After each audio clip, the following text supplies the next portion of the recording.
말씀이 되겠습니다. 요한복음 17장 3절 말씀을 우리 같이 보시도록 하겠습니다.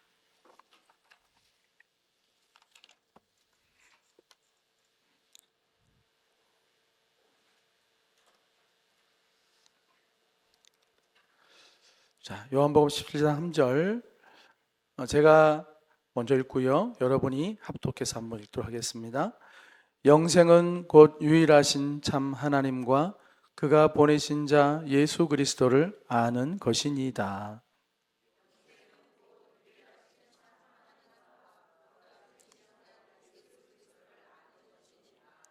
아멘. 네. 자, 오늘은 설교 제목이 뭐라고 기록되어 있습니까? 주보에 영생이라고 기록되어 있습니다. 대한민국 사람들은 영생을 참 좋아합니다. 다른 나라도 그렇지만 얼마 전에도 며칠 전에도 유튜브에 한 유튜버가 사람들에게 이제 영생을 약속하면서 돈을 어마어마하게 갈취해서 본인은 떵떵거리고 살면서 그 따르는 신도들은 대출을 받게 하고 이렇게 해서 이렇게 무리를 일으킨 영상을 이 시대에도 그런 일이 일어나고 있구나. 왜 이렇게 어리석을까? 왜 이런 유튜브 영상에 속아서 사람들은 자신의 영혼을 팔고 삶을 다 망칠까? 근데 이런 안타까운 소식의 그 밑바탕에는 인간들에게 욕구가 있는 거죠. 그렇게라도 이루고 싶은 어떤 특별한 그런 축복, 영생의 축복에 대한 갈망이 있는 것 같습니다. 지구상에 여태까지 있었던 많은 사람들 가운데 권력을 가졌던 사람들은 다 영생에 대한 소망을 갖죠. 진시황, 여러분 잘 알지 않습니까? 영원한 삶을 얻으려고 그렇게 애를 썼지만 얻지 못했죠. 오늘 설교가 좀 어려울 것도 같습니다. 그래서 미리 여러분께 양해를 구합니다. 단순하지 않은 설교를 하게 돼서 좀 한편으론 염려가 되기도 합니다. 이거를 잘 알아들으실 수 있을까? 그러나 또 성령님께서 여러분에게 조명하여 주셔서 꼭 필요한 부분들을 깨닫는 은혜가 있기를 바라고요. 자, 이렇게 밑바탕을 까는 것은 별거 아니네, 별로 안 어렵네 하는 생각이 들면서 여러분이 끝까지 따라갈 수 있게 되기를 바라서입니다. 자, 이렇게 우리들 안에서, 인간 안에는 영원한 삶에 대한 욕구가 있습니다. 성경도 그걸 인정해요. 성경에도 영생이란 말이 총 51번 나옵니다. 구약에 한 4번 나오고요. 주로 신약에서 많이 나와요. 그러니까 성경도 하나님도 영원히 사는 영원한 삶을 부정하지 않으세요. 적극적으로 얘기하고 계시단 말이죠. 오히려 신약에서 여러분 잘 알고 있는, 대부분의 그리스도인이 알고 있는 요한복음 3장 16절 복음의 핵심이죠. 좀 전에 우리가 함께 묵상 기도할 때 읽었던 말씀이기도 한데, 하나님이 세상을 이처럼 사랑하사 독생자를 주셨으니, 예수를 주셨으니죠. 이는 저를 믿는 자마다 누구든지 멸망치 않고 영생을 얻게 하려 하심이라. 예수님이 이 땅에 오신 것도 영생을 주시려고 오신 거예요. 아멘. 우리 옆에 사람 보면서 세상에서 지치고 힘들었을 수도 있는 옆에 지체에게 주님이 주신 영생의 복을 마음껏 누리시기를 축복합니다. 이렇게 한번 해보세요. 아멘. 네, 제가 지금 이런 표현을 썼잖아요. 영생의 복을 마음껏 누리게 될 것을 축복합니다라고 하지 않고 누리시길 축복합니다 이렇게 얘기했죠. 현재형으로 말씀드린 거예요. 이걸 먼저 기억하셨으면 좋겠고요. 자, 그러면은 이 영생이란 말은 성경에만 나오는 게 아니라 사실은 이제 사람들 안에서도 이 도달할 수 없는 어떤 막연한 그 갈망으로서의 영생이 아니라 이제는 손에 잡힐 듯한 영생으로서 사람들은 영생을 말하기 시작합니다. 특별히 과학을 하는 사람들, 고도로 발달하고 있는 과학을 이렇게 신봉하고 있는 사람들에게는 영생은 이제 멀리 있지 않고 손만 좀 뻗으면, 조금만 더 뻗으면 닿을 것 같은 그런 곳에 있는 것처럼 이제 얘기가 되고 있어요.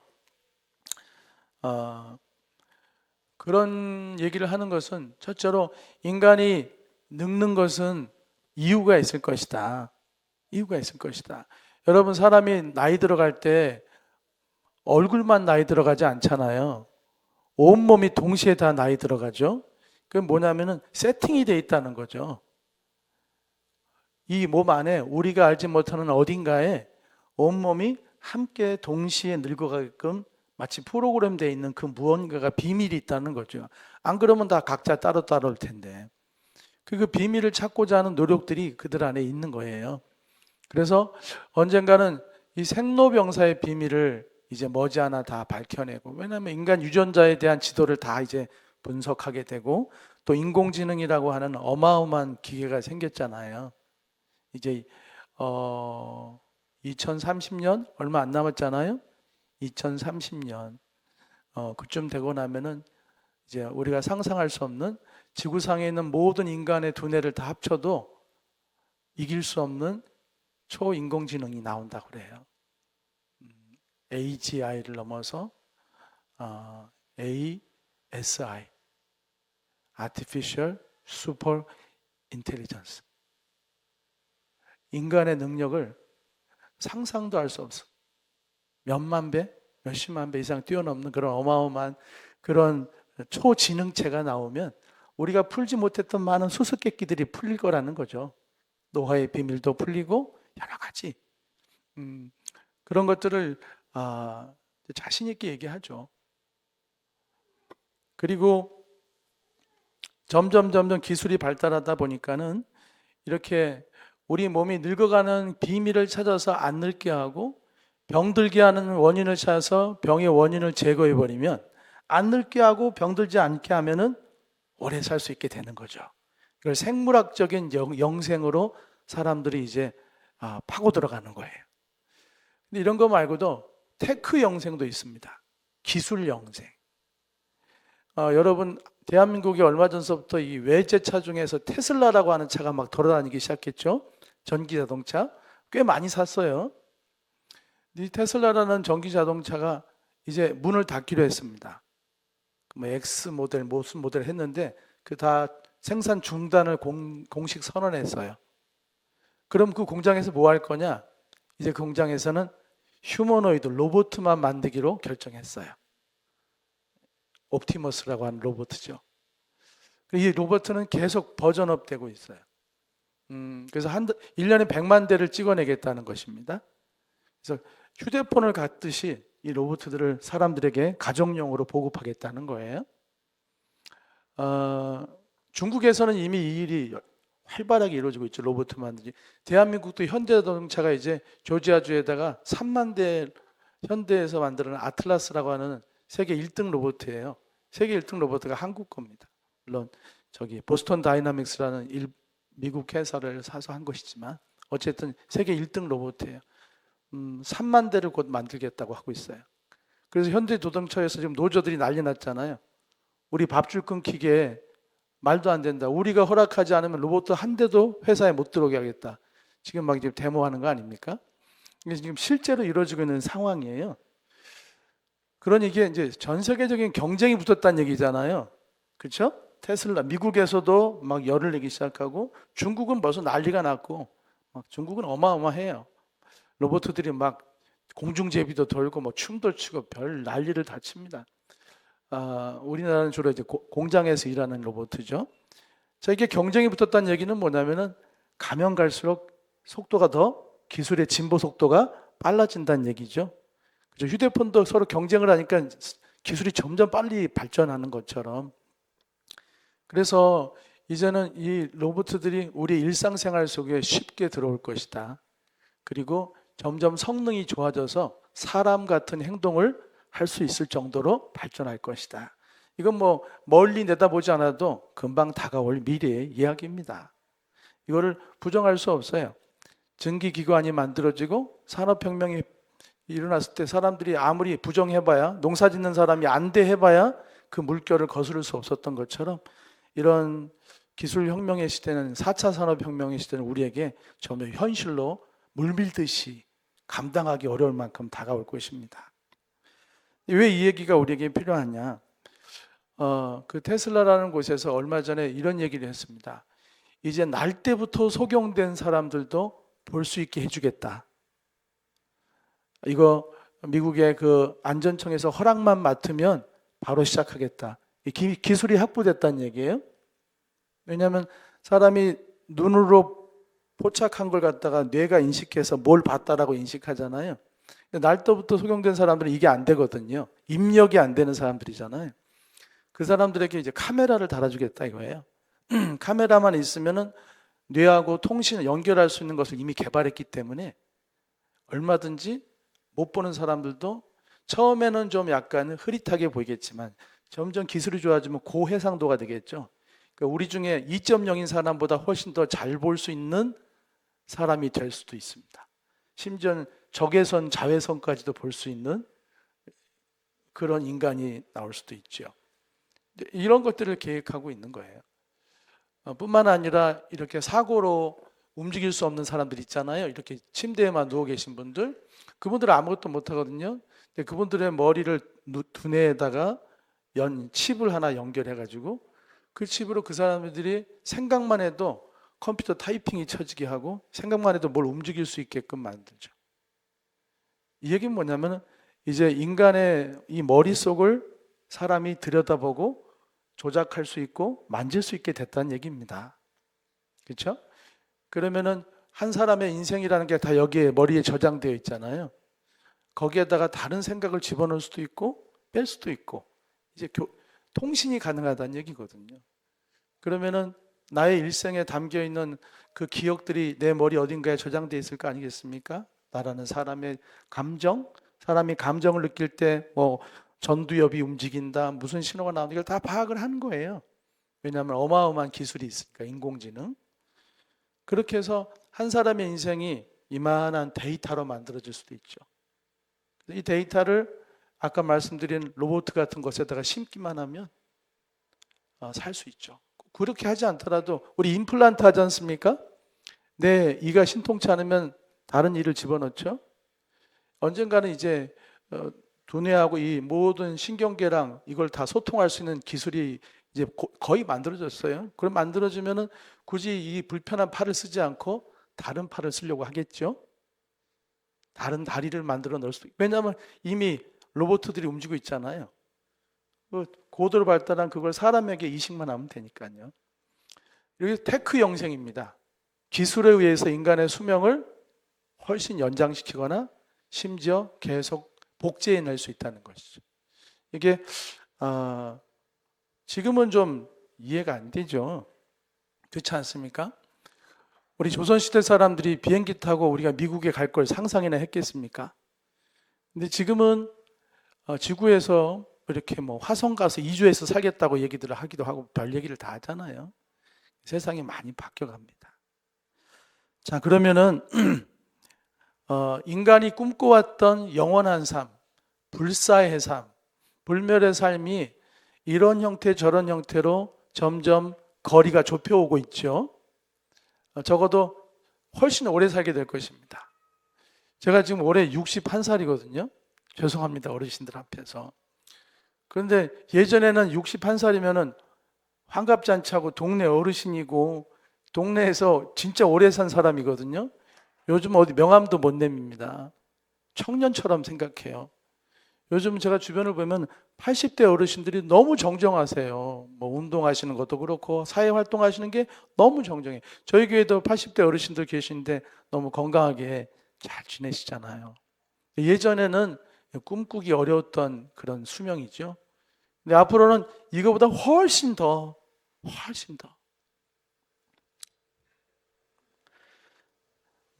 생명을 연장시키고자 하는 것이죠. 그리고 연장의 끝은 영원한 삶이죠.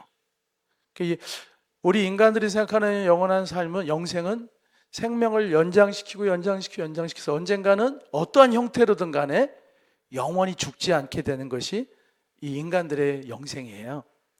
근데 성경에서의 영생은 뭐냐? 좀 다릅니다. 오늘 이거를 우리가 이제 알기를 바라는데요. 성경에서의 영생은 관계입니다. 관계. 인간들이 꿈꾸는 영생의 핵심은 연장이에요. 연장 또는 끝나지 않게 만드는 거죠. 근데 성경과 하나님이 말씀하신 예수님을 통해서 약속하신 영생은 뭐냐면 연장이 아니라 늘러뜨리는 게 아니라 관계 회복입니다. 관계 회복. 그래서 관계가 회복된 것은 어떤 회복이냐? 분리되었던 것이 다시 연합되는 거예요. 분리되는 게 연합이에요. 하나님을 알지도 원하지도 않게끔 되었던 인간들이 어느 순간 하나님을 알게 되고 하나님을 사랑하게 되고 하나님의 사랑을 받아 누릴 수 있게 되고 하나님을 원하게 되는 하나님과의 연합의 관계의 회복이에요. 이게 영생이에요. 예수님이 오셔서 하신 게 그거예요. 예수님이 오셔서 우리에게 안 죽도록 유전자를 집어넣어 주신 게 아니에요. 우리의 몸뚱이가 늙지 않도록 만들어 주신 게 아니란 말이죠. 물론 장차 그렇게 하실 수도 있어요. 그 얘기는 좀 후에 하도록 하고요. 왜냐하면 우린 지금 영생을 누리고 있으니까. 지금 누리는 영생에 대해서 말씀드려요. 영생은 지금 누리는 영생이 있고 이 영생이 앞으로 더 풍요롭게 누려질 영생이 따로 있어요. 지금은 이 연약한 몸뚱이 안에서 누리는 영생이라고 한다면 장차 주님이 약속하신 영생은 이 몸 말고도 주님이 새로 허락하실 부활하신 예수님이 첫 몸이었던 그런 몸으로서 우리가 영생을 누리도록 하실 거예요. 하지만 지금도 이미 누리도록 주신 영생이 있다는 거죠. 그렇죠? 그 영생은 하나님과의 회복된 관계예요. 더 이상 하나님을 모르지도 않고 하나님에 대해서 이렇게 적대감을 갖지도 않고 무관심하지도 않는, 하나님을 원하고 알기 원하고 하나님을 아는 것이 기쁨이고 그를 더 알아가면 알아갈수록 더 기쁨이 넘치고 더 생명이 넘치는 그런 하나님과의 관계의 회복입니다. 연합이죠, 연합. 그래서 이 연합에는 특징이 있어요. 첫째로 신뢰가 있습니다. 하나님과 연합한다는 것은, 이걸 하나님을 모르는 사람들한테 이런 말이 진짜 귀신 신나라 까먹는 소리일 거예요. 예. 보이지도 않는 하나님을 보이는 사람도 신뢰하기가 어려운데 보이지도 않는 그 무언가를 갖다가 신뢰한다고 하니, 여러분 옆에 사람에게 물어보세요. 하나님 신뢰하십니까? 아니, 여쭤보시고 대답을 해보세요. 예. 대답이 있나요? 그래요? 성가대는 믿음이 이쪽만 좋구만요. 저쪽 한 명도 고개를 끄덕거리지 않네. 예. 그렇죠. 하나님을 신뢰한다고 할 때 우리는 대부분의 성도님들이 신뢰한다고 하죠. 하나님을 사랑하십니까? 그렇죠. 여러분이 너무너무 찬양 가운데 늘 고백에 하나님을 사랑하는 거잖아요. 그렇죠? 그 다음에 그분과의 더 온전한 연합을 갈망하십니까? 아직 뭔지 완벽하게 몰라도 그것이 귀한 것임을 알고 원하고 계시죠? 그 다음에 순종하기 원하십니까? 하나님께? 예. 이게 우리들의 그 대답의 그 패턴이 참 아쉽습니다. 이럴 때 좀 시원시원하게 아멘하면 안 됩니까? 이게 제가 무슨 자아 비판하게 한 것도 아닌데, 여러분 하나님을 사랑하십니까? 예. 네. 왜냐하면 이거는 우리의 존재의 고백이잖아요. 하나님을 사랑하는 거는 우리에게 너무나 당연한 거고, 왜냐하면 그분께 받은 사랑이 있기 때문에 사랑한 거예요. 누구든지 하나님이 먼저 우리를 사랑하셨다고 그랬잖아요. 그러니까 하나님 사랑하냐는 얘기는 이 질문하고 똑같아요. 당신은 하나님의 사랑을 받았습니까? 하고 묻는 거하고 똑같은 거거든요. 그래, 하나님 사랑하지 않는다는 얘기는 아직 하나님의 사랑을 못 받았다는 자기 고백하고 같거든요. 있을 수 없잖아요. 그렇죠? 하나님 사랑하십니까? 네, 그 사랑이 더욱더 풍성해지기를 바랍니다. 이렇게 우리 성경이 말하는 영생은 하나님과의 관계 회복이자 그 관계 회복을 위해서 하나님과 연합하게 된다. 연합의 모습은 신뢰로 나타나고 사랑으로 나타나고 순종으로 나타난다. 이런 모습들이 있는 것이죠.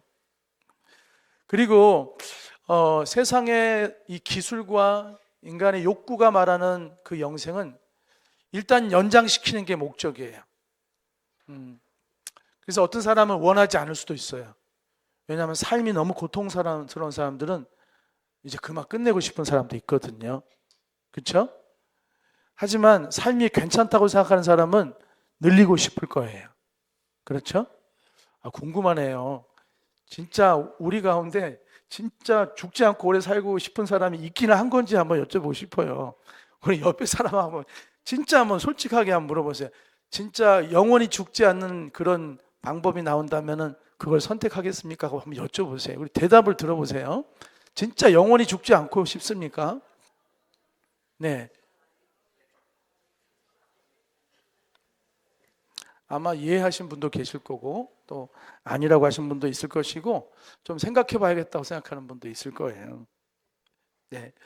어쨌든 이 인간의 그 연장에 대한 욕구는 어떤 사람은 그러고 싶지 않을 수도 있어요. 오늘 하루도 버거운 사람들한테는 특히 예수 믿는 사람 중에도 그런 사람이 있을 수 있어요. 너무 힘들면 지옥만 안 간다면 그냥 끝내버리고 싶은데 근데 걸리는 게 있어요. 저 사람은 지옥 간다니까. 그래서 이게 차마 결정을 못하는 분들도 있어요. 너무 안타까워요. 그런 사람들이 없기를 바랍니다. 그런 결정을 한다는 것은 벌써 주님이 그 사람 안에서 안 느껴지고 있다는 방증이거든요. 주님이 안에 계시면 어떤 것도 이겨내는 건데 주님이 안 계시니까 믿는다는 명함은 있지만 생명이 없는 거예요. 그러니까 그런 안타까운 생각을 하는 것이죠.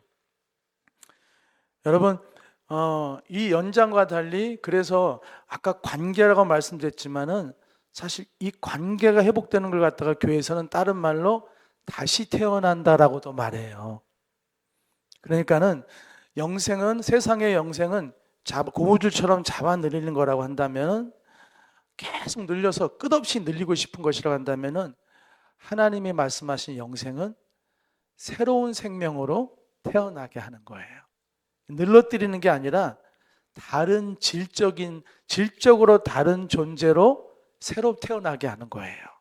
그게 하나님의 영생. 그리고 그 태어난 모습이 어떤 모습이냐면 하나님과 관계가 회복된 모습으로 태어난다는 것이죠.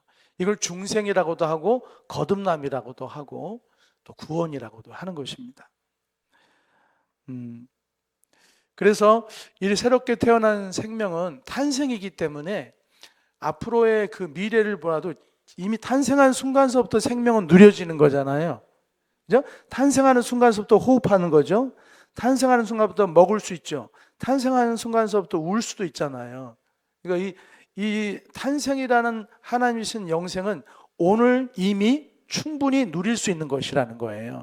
그러니까 여러분이 정말로 하나님의 사랑을 받아서 그 사랑에 여러분 감사하여 또 하나님이 여러분을 부르셔서 여러분을 자녀 삼아서 여러분이 하나님의 자녀가 되었다고 한다면 여러분은 사실 지금까지 영생의 삶을 살다가 오셨어야 돼요. 목사님 무슨 말씀이세요? 시시하기만 한 삶인데 한 주 동안도 일하느라고 얼마나 내가 힘들었는데 은호 형제 오늘 교회 나오려고 내가 얼마나 애를 썼는데 자고 싶었었는데 한 주가 얼마나 내가 피곤했는데 그게 무슨 영생이에요 라고 말할 수 있어요. 그렇잖아요. 우리 박혜영 집사님 너무 그만둬가지고 그 일까지 더블로 하느라고 응? 정말 힘들게 하다 이렇게 왔는데 무슨 영생이냐고 내가 누린 게 뭐가 있다고 영생을 누렸냐고 말할 수 있죠.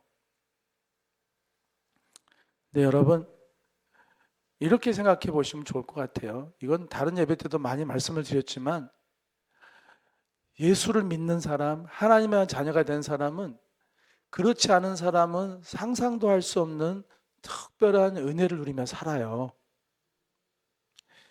우리가 자녀를 볼 때 자녀가 자고 있어도 우리는 자녀를 바라보면서 기뻐하잖아요. 자녀를 돌보지 않습니까? 우리가 인식하지 못하는 순간에도 하나님은 하나님의 자녀를 눈동자처럼 지키고 계신다고 말씀하시죠. 여러분의 지난 한 주 동안은 여러분이 하나님의 사람이 맞다면 하나님 여러분을 생명싸개로 여러분을 감싸고 지키고 계시는 거예요. 여러분의 믿음을 지켜주시고 여러분의 믿음을 잃어버리지 않도록 도둑맞지 않도록 여러분의 믿음을 여러분이 모르는 방식으로 지키셨고 여러분이 모르는 방식으로 여러분 필요한 것을 공급하셨고 또 필요한 곳을 이끌기도 하시고 그분은 공기처럼 호흡처럼 여러분을 지켜주셨어요. 혹시 한 주간 살면서 말씀을 통해서 은혜 받으셨나요? 네, 참 잘하셨네요. 교회에선 자주 못 보더라도 여러분의 삶의 자리에서도 말씀을 많이 보시잖아요. 그 은혜를 받으시죠. 그 은혜는 아무에게나 주어진 은혜가 아닙니다.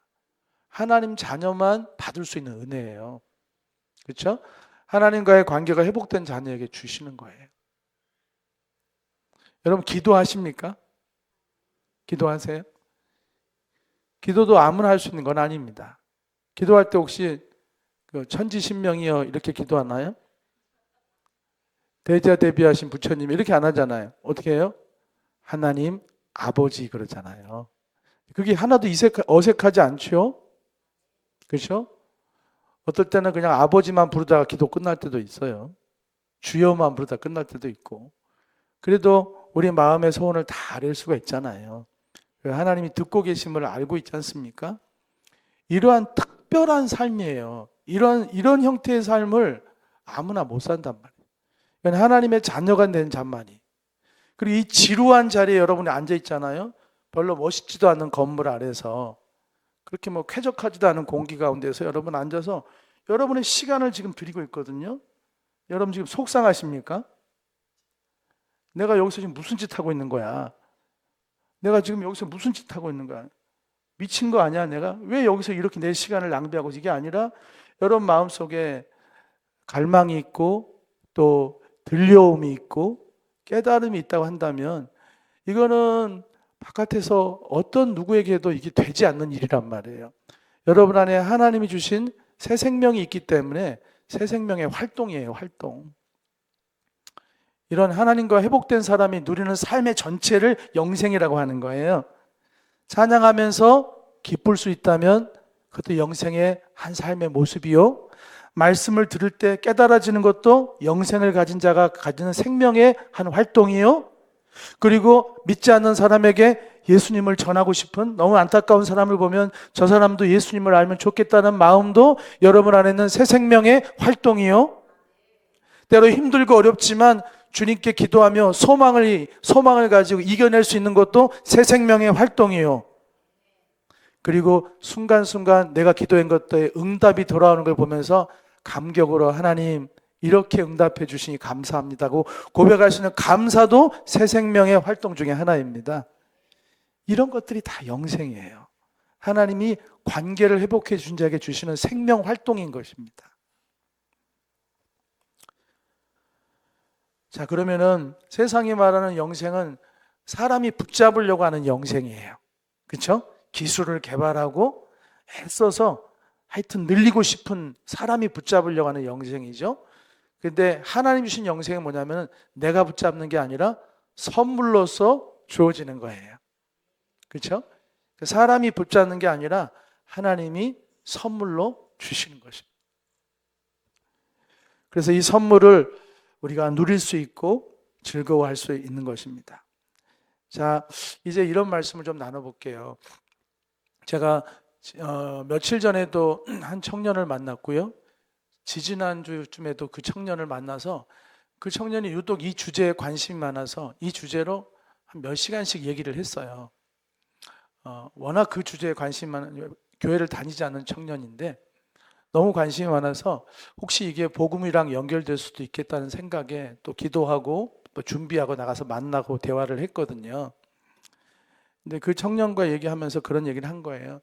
저는 요즘 인공지능 프로그램을 많이 씁니다. 오늘 설교를 준비할 때도 사실 도움을 좀 받았어요. 왜냐하면 이제 인공지능은 우리 시대 때 컴퓨터를 쓰는 것만큼이나 또 우리에게 필요한 도구가 됐어요. 적정한 선을 그어서 쓰면 굉장히 유용한 도구인데 너무 신기합니다. 저는 챗GPT 이제 5 그 버전을 쓰는데요. 그거를 사용하게 되면은 제가 영어를 몰라도 영어를 얼마든지 제가 한국말만 주면 영어로 바로 번역이 되니까. 그렇죠? 근데 이제 이거는 먼저 컴퓨터나 이렇게 스마트폰을 써야 되잖아요. 근데 앞으로는 이제 글라스로 나온다고 그래요. 이제 휴대폰 안 쓰고, 이제 휴대폰 여러분 안 쓰게 될지 몰라요. 이제 안경으로 나올 거예요. 삼성에서도 꽤 많이 발전시켰다고 하던데 곧 나올 수도 있을 것 같아요. 이 안경에서 모든 게 다 되는 거예요. 안경으로 안경 쓰고 있으면서 뭐 통화도 할 수 있고, 필요한 것은 이제 이렇게 두들겨서 검색하는 게 아니라 이 속에서 다 이렇게 볼 수 있게끔 되는 거죠. 자, 그러면 굳이 언어를 안 배우려고도 할 수 있을 것입니다. 더 문제는 뭐냐면 이 탁월한 인공지능을 이제 사람의 뇌하고 연결시키는 기술이 굉장히 많이 발달했어요. 이제 그게 아니더라도 또 다른 방식으로 굳이 머리를 열지 않아도 여기에 뇌를 얼마든지 커뮤니케이션 할 수 있는 그런 도구들이 생길 거란 얘기예요. 자, 그렇게 되면은 이제 제가 뭘 두들겨서 그 인공지능의 정보나 그 능력을 활용하는 게 아니라 내가 생각만 해도 그 연결될 수 있죠. 연합이죠. 제가 오늘 이 말씀을 드리려고 그래요. 앞으로 이 고도의 지능체와 인간, 안 그러면 인간이 견뎌낼 수 없거든요. 그렇잖아요. 인간보다 수만 배 더 탁월한 능력을 가진 기계하고 인간이 어떻게 공존할 수 있어요? 인간이 지배당했겠다는 두려움이 들지 않아요? 그러니까 할 수 있는 방법은 함께 연결하는 거죠. 그래서 그만큼 인간도 능력을 갖게끔 하려고 하는 욕망이 있는 거예요. 그래서 이제 같이 연합이 되는 겁니다. 지적으로 연합이 될 수 있죠. 그런 것들을 이제 꿈꾸고 조금씩 윤리적인 문제가 있기 때문에 조금씩 이렇게 누구나 동감할 수 있는 장애인들을 치료하는 거, 안 못 보는 이를 보게 하는 것, 척추마비 환자들이 걸을 수 있게 하는 것들, 이런 것들로부터 서서히 이제 접근해 오는 것인데, 결국에는 더 발달하게 되면은 이 불구의 몸을 쓰려고 하겠습니까? 바꾸려고 하겠죠. 이 아둔한 머리로 살려고 하겠습니까? 기업체에서도 탁월한 머리를 가진 자들, 그래서 뭐 다양한 방식으로 사람들이 그 탁월한 능력과 오랜 지속성을 가지려고 하겠죠. 뭘로? 연합을 통해서, 그렇죠? 지적인 연합, 육체적인 이 몸뚱이의 연합을 통해서 그런 어떤 부족한 점을 채우려고 할 것입니다. 근데 방식이 비슷하지 않아요? 하나님의 영생은 하나님과 연합하는 거죠. 인간의 영생은 피조물, 자신이 만든 피조물과 연합하는 것이 될 수 있죠. 그렇게 하지 않으면 이 한계를 극복하기가 어려우니까. 사랑하는 여러분, 그래서 우리가 기억을 해야 됩니다. 예수님이 뭐라고 그러죠? 나는 포도나무니 참 포도나무요 너희는 가지니. 그러면서 주님께 붙어 있으라고 말씀하잖아요. 그렇죠? 연합. 우리가 어떤 연합을 할 것이냐. 그 청년이 마지막에 저에게 이런 질문을 했어요. 목사님은 어떤 걸 선택하겠습니까?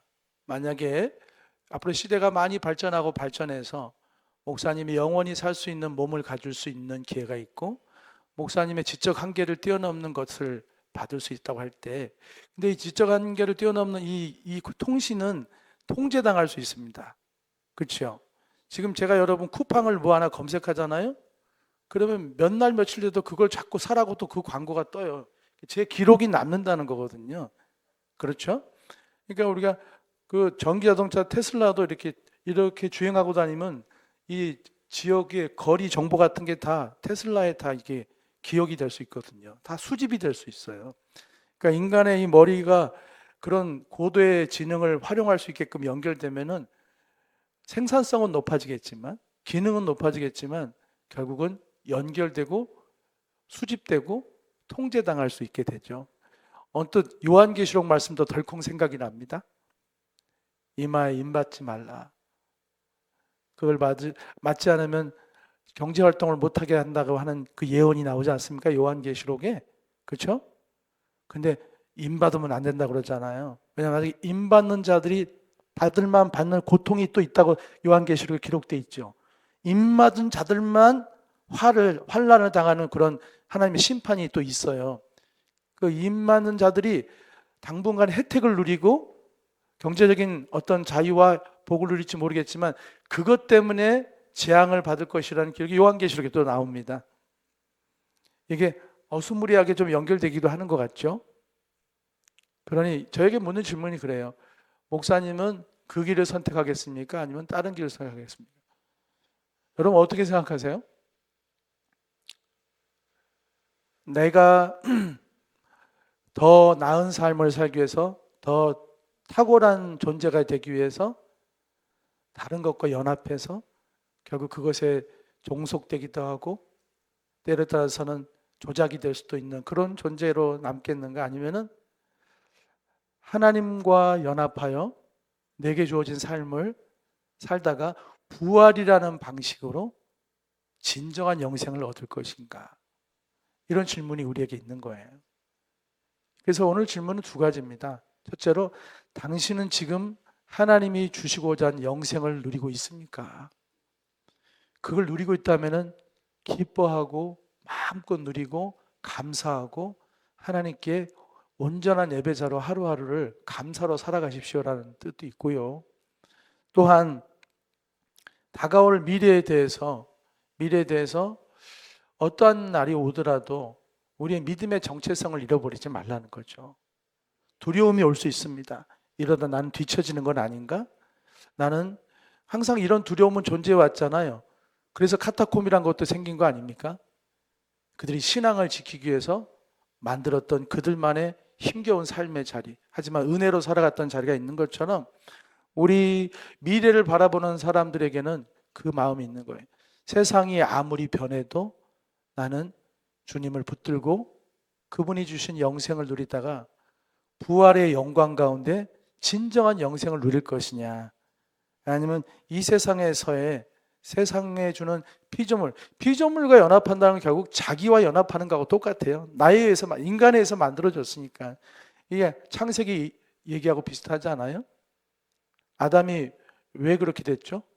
스스로 하나님처럼 되려고 하다가 결국에는 모든 것이 다 엉망이 돼버렸잖아요. 그렇죠? 지금 신을 만들겠다고 하는 거예요. 인간은 죽지 않는 신, 그리고 인간의 능력을 초월해도 한없이 초월한 그런 초인간적인 존재, 신 같은 걸 만들어 보겠다고 그러면서 얘기를 하는 거죠. 하지만 분명한 것은 하나님은 이렇게 말씀하여 레위기에 나 여호와는 거룩하니 너희는 내게 거룩하여라. 이 말씀을 기억해야 돼요. 하나님이 거룩하다는 것은 하나님은 유일하신 참신이다라는 뜻이 있어요. 그 외에 어떤 것도 신이 될 수 없어요. 하나님은 참신이고 유일하신 하나님이고, 하나님은 의로우시고 선하시고 사랑으로 충만한, 누구도 흉내낼 수 없는 단 하나밖에 없으신 하나님이다. 그리고 너희는 내게 거룩하라는 얘기는 뭐냐면, 그러기에 너희는 나 하나를 유일한 하나님으로 알아.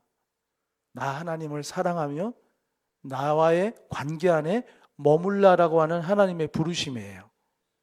그러니 레위기와 이 시대가 굉장히 동떨어진 것 같지만 사실 레위기 말씀이 이 시대에도 우리들을 지키는 말씀이기도 합니다. 사랑하는 여러분, 하나님은 거룩하세요. 세월이 아무리 지나도, 그렇죠? 아무리 지나도 이 온 우주를 만드신 분이 하나님이세요.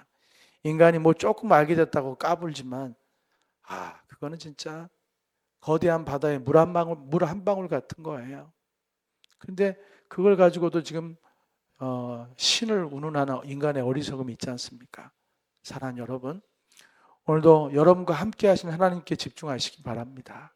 여러분의 신앙을 잘 지켜가시고, 그리고 오늘 영생을 누린 자가 진정한 영생, 부활 후에 얻게 될 진정한 영생을 얻게 될 것이요, 우리를 미혹하는 것들에 의해서 우리의 신앙을 잃게 되거나, 요한계시록의 경고의 말씀을 잘 봐야 돼요. 요한계시록 이런 말씀이 있죠. 시작할 때 이 말씀을 뭐 하는 자? 읽는 자, 또 듣는 자, 지키는 자가 복이 있다고 그러죠. 왜냐하면 이 말씀이 우리의 신앙을 지키게 만들고 다가올 미래를 준비케 하는 말씀이기 때문에 그렇다는 것입니다. 오늘 어느 정도 짧은 시간이지만 잠시 말씀을 나눴습니다. 여러분의 이런 오히려 미래 과학의 이렇게 도래가 우리에게 진정한 신앙을 다시 바라보게 하는 거울의 역할도 해주고 있어요. 사랑하는 여러분, 이런 시대가 바뀌고 정말 새로운 시대가 열릴 것 같지만 진짜 중요한 것은 신앙이 무엇인지에 대한 질문이 필요합니다. 여러분, 아까 거룩을 말씀드렸잖아요. 너희는 내게 거룩하라는 얘기는 뭐냐면은, 또 하나, 너희는 나를 드러내는 거울이 되라는 뜻도 있습니다. 우리가 하나님을 바라보기 때문에 하나님이 빛과 같아서 하나님이 우리에게 비춰지지 않습니까? 그 빛을 우리가 받아 누리고 있죠. 근데 우리는 반사체이기 때문에 그 빛을 또 드러내는 자들의 삶을 사는 거예요. 그것이 또 영생의 삶이에요. 영원하신 하나님을 힘입어 살고 그것을 세상에 드러내는 삶을 영생으로 사는 것이지, 나의 편리와 유익을 위해서 끊임없이 세상에서 살아남기 위해서, 더 잘되기 위해서 우리의 삶을 누리는 그런 영생을 바라는 존재들이 아니라는 것들을 꼭 기억하시길 부탁드립니다. 기도하겠습니다. 사랑해 주님 감사합니다. 영생은 유일하신 하나님과 그의 보내신 자 예수 그리스도를 아는 것입니다. 주님, 하나님의 그 크신 사랑과 그 크신 능력과 그 진실하심과 선하심을 맛보아 알게 하시고, 예수 그리스도 안에 담겨 있는 아버지 하나님의 그 확증하신 그 사랑을 알기에 그 사랑을 붙들고 살아가는 진정한 하나님이 주시는 영생을 누리는 자들이 다 되게 하여 주시옵소서. 세상이 요동칠지라도 주님을 향한 사랑을 잃지 않게 하시고, 세상이 우리를 위협하고 불안하고 두렵게 만드는 미래의 안개 같은 모습이 있을지라도 우린 빛 대신 주님만을 바라보며 우리에게 주어진 삶을 믿음으로 살아가는 자들 다 되게 하여 주시옵소서. 예수님의 이름으로 기도드렸습니다. 아멘.